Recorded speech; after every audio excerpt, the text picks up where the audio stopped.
भवसंभवभीतिभेदनं सुखसम्पत्करुणानिकेतनं व्रतदानतपक्रियाफलं सहजानन्दगुरुं भजे सदा। वर्णिवेशरमणीयदर्शनं मन्दहास्यरुचिराननाम्बुजं पूजितं सुरनरोत्तमे मुदा धर्मनन्दनमहं विचिन्तये। त्वं सुकान्तभृतं कान्तं त्वं कान्तं सर्वदोगतं त्वं गते द्वेगदेवत्वं त्वं वन्दे भक्तिकासुतम्। સર્વ અવતારી સર્વ કારણના કારણ આપણા સૌના મોક્ષદાતા ઈષ્ટદેવ ભગવાન શ્રી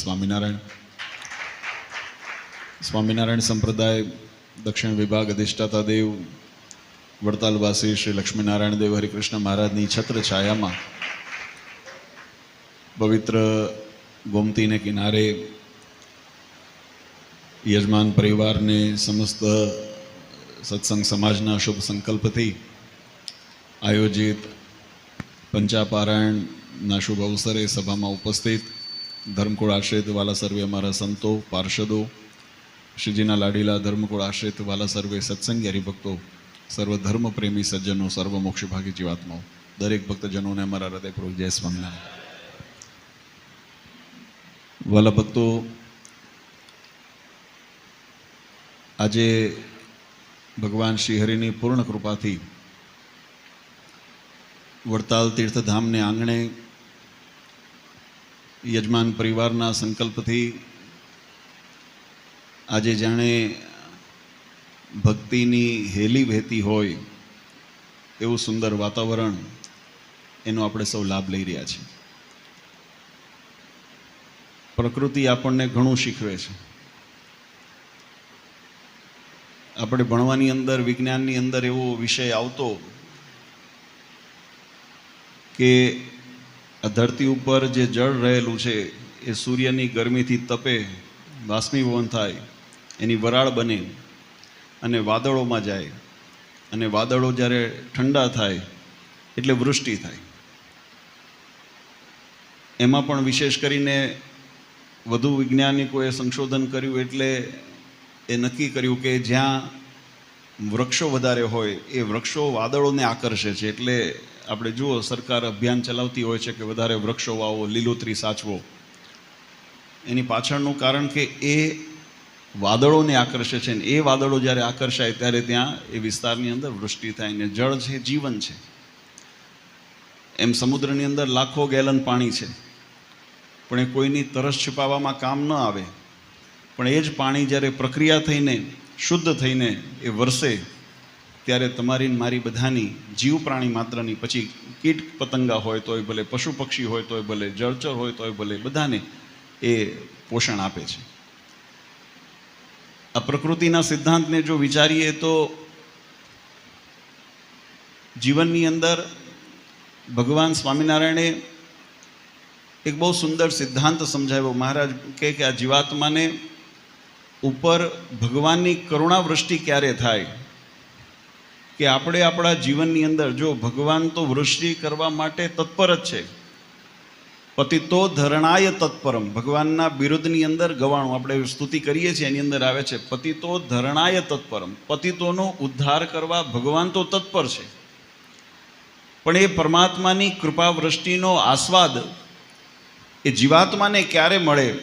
જેમ મેં કીધું ને, વિજ્ઞાને સંશોધન કર્યું કે જો વૃક્ષો હશે, લીલોતરી તમે કરી હશે તો વાદળોને આકર્ષે, અને વાદળોને આકર્ષે તો વૃષ્ટિ થાય. એમ આપણે આપણા જીવનની અંદર સંસ્કાર, સદાચાર, ઉપાસના, ભક્તિના જો વૃક્ષો વાવ્યા હશે તો એ ભગવાનની કૃપાની વૃષ્ટિને આકર્ષે ને એની વૃષ્ટિનો લાભ આપણા મળે. નહીંતર આપણામાં જીવનની અંદર જો સત્સંગનો છાંટો ન હોય, જો ગુણ ન હોય, તો ભગવાનની વૃષ્ટિ વરસે પણ એનો લાભથી આપણે વંચિત રહી જઈએ. આજે ખરેખર યજમાન પરિવારનો સંકલ્પ, અને જેમ ઘનશ્યામ સ્વામીએ બહુ સુંદર વાત કરી કે પાકા છે, અને સત્સંગી પાકા જ હોય તો જ કામનું. એક સંકલ્પ હજુ વિરામ પામ્યો નથી. હજુ આ પૂર્ણાહુતિનો પ્રસંગ આવવાની વાર છે. એ પહેલાં આવતા પ્રસંગનો સંકલ્પ કરી અને એના પછીના પ્રસંગનો સંકલ્પ કરી. કોડીનારનું જોડે જોડે લીધું ને. હા, ઉપરા છાપરી પોતાના સંકલ્પને દ્રઢ કર્યા, અને મને આનંદ એ વાતનો છે કે બધા સંકલ્પ ભગવાનને લક્ષીને કર્યા છે. એ બહુ વિશેષ આનંદ છે. આપણે હમણાં કથાની અંદર ખૂબ સુંદર ભગવાનનો મહિમા અને ભગવાનના તીર્થધામોનો, ભગવાનના ભક્તોનો મહિમા આપણે સાંભળ્યો. આ શાસ્ત્રની અંદર બે પ્રકારના તીર્થો આપણને જોવા મળે છે, એક સ્થાવર તીર્થ અને બીજું જંગમ તીર્થ. સ્થાવર તીર્થ એટલે જે ભૂમિની અંદર યદપદે તીર્થ જાતમ, જ્યાં પરમાત્માના મહાપુરુષોના ચરણારવિંદ પડ્યા હોય, એ ભૂમિ દેખાવની અંદર ભલે સામાન્ય ભૂમિ જેવી દેખાતી હોય, પણ એ તીર્થભૂમિની અંદર પરમાત્માના ચરણના પ્રતાપે કરીને, ભગવાનના ભક્તોના પ્રતાપે કરીને એવું યોગબળ નિર્માણ થયું હોય. જેમ વચનામૃતની અંદર મહારાજે શબ્દ વાપર્યો કે મનોમય ચક્રની ધારા કુંઠિત થઈ જાય, એને નૈમિષારણ્ય તુલ્ય ક્ષેત્ર જાણવું. નૈમિષારણ્યનો મહિમા શા માટે, કેમ નૈમિષારણ્યનું દ્રષ્ટાંત દીધું? એના ઉત્પત્તિનો જો આપણે કથા જોઈએ, શ્રીમદ ભાગવતજી આદિ ગ્રંથની અંદર વર્ણન આવે છે, તો એના ઉત્પત્તિના કારણની અંદર ભગવાનની ભક્તિ રહેલી છે. જ્યારે આ સમગ્ર સૃષ્ટિની અંદર, બ્રહ્માંડની અંદર એમ પૂછવું, કહેવા ભગવાનની આગળ વિનંતી કરી કે મહારાજ એવું સ્થાન આપો કે તમારી ભક્તિની અંદર વિક્ષેપ ન થાય, તમારા સ્વરૂપની દર્શનની અંદર મનન કરતા હોઈએ, ધ્યાન કરતા હોઈએ, એની અંદર કોઈ અમને બાહ્ય શત્રુ તો બાહ્ય અંતરાય તો ન નડે, પણ અંતરરૂપી જે શત્રુ રહેલા છે, કામ ક્રોધ લોભ આદિ વિષયો જે રહેલા છે, એની પણ સ્ફુરણા ન થાય, અને અમને નિર્ભીક થઈને અસુરોથી તો રક્ષણ મળે, બાહ્ય અસુરોથી રક્ષણ મળે, પણ અમને આંતરિક અસુરોથી પણ રક્ષણ મળે, એવું સ્થાન અમને ભક્તિનું કરો. મહારાજે સુદર્શન ચક્રને આજ્ઞા કરી, અને સુદર્શન ચક્ર જે સ્થાનની અંદર વિરામ લીધો, જેને આપણે નૈમિષારણ્ય ક્ષેત્ર કહીએ, ચક્રતીર્થ કહીએ છીએ, તો એ સ્થાનનો પ્રભાવ એવો છે કે સ્થાનની અંદર મનની અંદર ગમે તેટલા ઘાટ ઉછાળા મારતા હોય, પણ એ સ્થાનની અંદર જાઓ અને ત્યાં બધા ઘાટ વિરામ પામી જાય, અને ભગવાનના સ્વરૂપની અંદર મનને એકાકાર થવાનો અવકાશ થઈ જાય, એવી વૃત્તિ સ્થિર થઈ જાય. એનું નામ નૈમિષારણ્ય ક્ષેત્ર છે.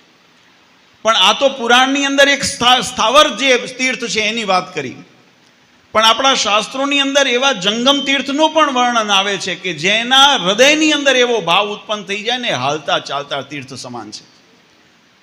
એવા પુરુષો જેને પરમાત્માને અખંડ ધારણ કરીને ભગવાનની મય જેની વૃત્તિ થઈ ગઈ છે, ત્યાગાશ્રમની અંદર હોય કે ગ્રહસ્થાશ્રમની અંદર હોય, જેને શાસ્ત્રોએ વિવિધ નામથી સંબોધન કર્યા છે. ક્યાંક તપોનિષ્ઠ કીધા છે, ક્યાંક ધ્યાનનિષ્ઠ કીધા છે, ક્યાંક સમાધિનિષ્ઠ કીધા છે, ક્યાંક વચન સિદ્ધ કીધા છે, ક્યાંક બ્રહ્મ સ્વરૂપ કીધા છે. આવા વિવિધ નામોથી એની વ્યાખ્યા કરવામાં આવતી હોય, એને સંબોધન કરવામાં આવતા હોય, પણ એની પાછળનું જો તત્વ જોઈએ તો એ તત્વ એ છે કે એનું એકાત્મ ભાવ જીવાત્માનો પરમાત્મા સાથે એકરૂપતા થઈ ગઈ છે. એને પોતાના અલગ અસ્તિત્વને નકામું કરી, અથવા તો એનો નાશ કરી, અલગ અસ્તિત્વનો ખંડન કરીને પરમાત્માના અસ્તિત્વની સાથે પોતાના અસ્તિત્વને એકાત્મ ભાવે જોડી દીધું છે. અને એને શાસ્ત્રોએ બ્રહ્મમય સ્થિતિ કીધી. અને આપણે જો કે શાસ્ત્રની વ્યાખ્યા બહુ ગહન અને વિસ્તારથી કરેલી છે, પણ એનો સાર એટલો જોઈએ તો એ ખ્યાલ આવે કે જીવાત્માની પરમ ગતિ ક્યારે થાય કે જીવાત્માને ભગવાનમાં મન પરોવાઈ જાય. આ કથાનું આયોજન જો આપણે કર્યું હોય, અને સત્સંગની અંદર મહારાજે પણ જો કથાનો મહિમા બતાવ્યો હોય, તો એનો મહિમા વચનામૃત આદિ ગ્રંથોમાં એ બતાવ્યો છે. ભગવાનની ભક્તિ અને ઉપાસનાને દ્રઢ કરીને જીવાત્માનું જીવન ભગવતમય થઈ જાય. સંસારિક પળોજણ વિટમણાઓ એ વ્યવહાર માર્ગ છે, અને વ્યવહાર માર્ગની સાથે રહેવાનું છે. કારણ કે સૃષ્ટિના જ્યાં સુધી ક્રમમાં બંધ છીએ ત્યાં સુધી એ સૃષ્ટિના ક્રમનો નિભાવ કરવો પડે. આ શરીર મળ્યું છે તો શ્વાસ લેવો પડે કે ન લેવો પડે? શરીરને પોષણ આપવું પડે કે ન આપવું પડે? અન્ન, ખોરાક, જળ, એનાથી કોઈ માંદું હાજું થવું હોય તો દવા વગેરેનું ઔષધિ વગેરે કરવી પડે. એ પ્રકૃતિ છે. પણ પ્રકૃતિની સાથે સાથે આત્મકલ્યાણની જે ભાવના છે જીવાત્માને પોતાના, એ આપણને શીખવાડવાનું કામ આપણને સત્સંગ કરાવે છે, આપણને ધર્મગ્રંથો કરાવે છે.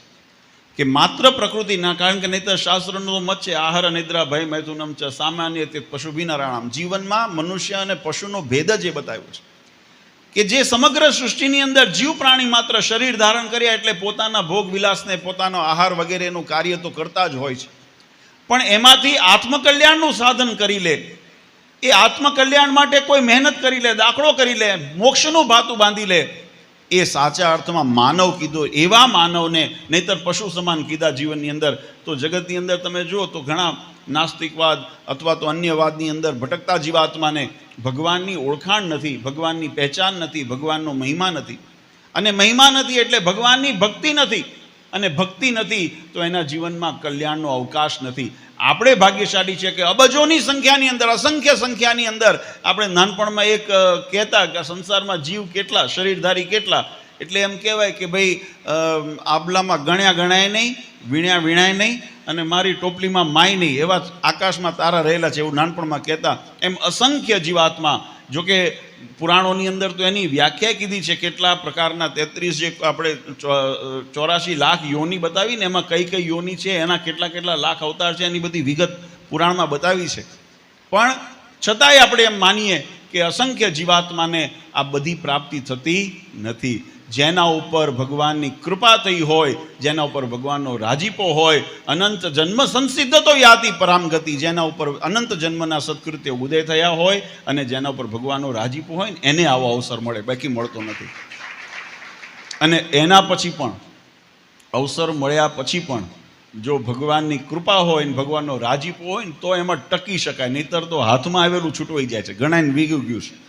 તમે જુઓ, ભાગ્યમાં ન હોય તો હાથમાં આવેલું પણ છૂટવાઈ જાય છે, છીનવાઈ જાય છે. એમ આપણે પણ આપણી મનની વૃત્તિ, અને આ તો વાલો ભક્તો ભગવાનનો મહિમા એને તો આપણે કેટલો ગાઈએ, જેને શેષ સહસ્ત્રમુખ ગાય રે, જેને ભગવાન, જેને નિગમ નેતિ નેતિ કરી ગાય, જેને નિગમ જે એટલે શાસ્ત્ર વેદ ઉપનિષદ એની અંદર ભગવાનના જો વર્ણન કરતા હોય તો એનું માપ ન કાઢી શકે, તો આપણી પામર બુદ્ધિ કહીએ ક્યાં પરમાત્માના વર્ણનને માપ કાઢી શકે. પણ એનો જો આંશિક છાંટો પણ અમૃતનો બુંદ છે ને, એ બુંદ પણ અમર કરવાને સમર્થ હોય છે, એનો ગુણધર્મ છે.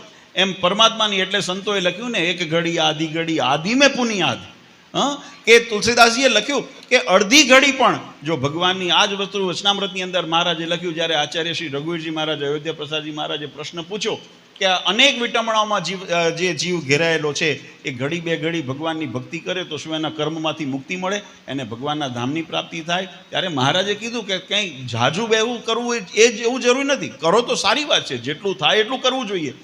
પણ મહારાજે એનો ઉત્તર કર્યો, ઝાઝુ કરવું જરૂર નથી, જે રીતે અને જે એની પદ્ધતિ છે એ પદ્ધતિમાં રહીને મહારાજ કે પંચ કર્મેન્દ્રિય, પંચ જ્ઞાનેન્દ્રિયને, મનને, ઇન્દ્રિયોને ભગવાનના સ્વરૂપની અંદર એકાગ્ર ભાવથી જોડીને ઘડી બે ઘડી પણ જો ભગવાનની સ્મરણ કર્યું હોય ને, ભગવાનની ભક્તિ કરી હોય ને, તો મહારાજ કે એના તમામ કર્મ બંધનમાંથી એને મુક્તિ મળે અને પરમપદની પ્રાપ્તિ થાય, એવો મહિમા આપણા શાસ્ત્રોએ બતાવ્યો છે. અને એટલા માટે વાલા ભક્તો, આપણા આયોજનો જે આ રીતે કરતા હોઈએ, વર્ષની અંદર આખું જીવન પોતાના વ્યવહાર કાર્યમાં આપણે વ્યસ્ત હોઈએ, પણ જ્યારે પંચા પારાયણ સપ્તાહ કે નવાન પારાયણનું આયોજન થયું હોય ત્યારે આપણી મનની વૃત્તિઓને, જેમ નટુબાપાએ કીધું ને કે કોઈને ઘર ન સાંભળે, અને સાચી રીત કથા સાંભળવાની એ છે, સાંભળવું જોઈએ. અહીંથી બહાર નીકળો પછી કદાચ કોઈ થોડો વ્યવહાર કાર્ય પૂરું કરી દો, પણ જ્યાં સુધી કથાની અંદર બેઠા છીએ ત્યાં સુધી મનના તમામ વિચારોને, વિકારોને આપણે દૂર કરી, જેમ નૈમિષારણ્ય તુલ્ય ક્ષેત્રની બધા સંકલ્પ વિકલ્પ ત્યાં પૂર્ણ થઈ જાય અને ભગવાનની અંદર એકાકાર થઈ જાય, એવી રીતે કથાનું રસપાન કરીએ. અને કેવળ શ્રવણે કરીને નહીં, પણ એને જીવનની અંદર ઉતારીએ. આપણા જીવનની અંદર ભક્તિ ઉદય થાય, આપણા જીવનની અંદર ભગવાનની દ્રઢ ઉપાસના ઉદય થાય. અને જો પરમાત્માને ધર્મ, જ્ઞાન, ભક્તિ, વૈરાગ્ય સાધને કરીને ભગવાનને આપણે જો રાજી કરી લઈએ તો આપણા હૃદય કમળની અંદર પરમાત્માનો સાક્ષાત્કાર પણ થાય, એમાં પણ જરાય સંશય નથી, એવો શાસ્ત્રનો મત છે. આ તો આપણી મહિમાની વાત તો કેટલી કહી. ભગવાન સ્વામિનારાયણે લોયાના વચનામૃતની અંદર આમ તો જો કે પ્રશ્ન માન સંબંધે બતાવ્યો છે, પણ ખૂબ મહિમા બતાવ્યો ભક્તોનો. ભક્તિનો મહિમા કેટલો છે, પ્રેમ, ભગવાન સાથેનો અનુરાગ. ઉદ્ધવજીને જ્યારે ભગવાન કૃષ્ણચંદ્રએ મથુરા ગોકુળ મોકલ્યા કે ગોપિકાઓને જઈને કંઈક ઉપદેશ આપી આવો, એ અમારા વિયોગની અંદર બહુ વ્યાકુળ રહે છે, દુઃખી રહે છે અને અમને સહન નથી થતું. અને ઉદ્ધવજી જ્યારે ત્યાં ગયા છે અને ગોપિકાઓનો ભગવાન પ્રત્યેનો પ્રેમ જોયો ને, ત્યારે એમને, ને તો જ્ઞાની હતા, મહારાજે વચનામૃતમાં લખ્યું શરીરથી રાજા જેવા હતા, અને એમ કહેવાતું કે એક ઉદ્ધવ ને એક માધવ, અરસપરસ તમે બદલો ને તો ખબર ન પડે કોણ કોણ છે. એવી પરમાત્માની જેવી જેની આગતા હતી, જ્ઞાની હતા, બધું હતું. પણ પ્રેમ લક્ષણા ભક્તિ જ્યાં ગોપિકાઓની જોઈને ત્યારે ઉદ્ધવજીને મનમાં એમ સંકલ્પ થયો કે ધન્ય છે આ વ્રજની ધરાને કે જેના ચરણ, જે ગોપિકાઓ જેને ભગવાન સાથે આવો અનુરાગ છે એવા ગોપિકાઓનો ગોવાળિયાઓનો અહીંયા ચરણરજ છે. તો આ ચરણરજની મને પ્રાપ્તિ થાય, અને એટલે અહીંયા કંઈ વૃક્ષ વેલી અથવા તો ઝાડ પાન ઘાસનો તણખું અથવા તો કંકર પથ્થર બનીને જો મને અવતાર મળે ને તો મારું ધન્ય ભાગ છે. કેટલો મહિમા વિચારો ભગવાનના ધામનો, ભગવાનના ચરણકમલ, ભગવાનના તો પડ્યા હતા જ, પણ ભગવાનના ભક્તોનો પણ એટલો યોગ એને છે. તો એની અંદર મને એક આંકરો બનવાનો પણ જો ભાવ જો મળે ને તો મારા મોટા ભાગ. આવો જ એને ભાવ રામાયણની અંદર તુલસીદાસજીએ કીધું ને કે તુલસી જાકે મુખ સે ભૂલે નિકસે રામ.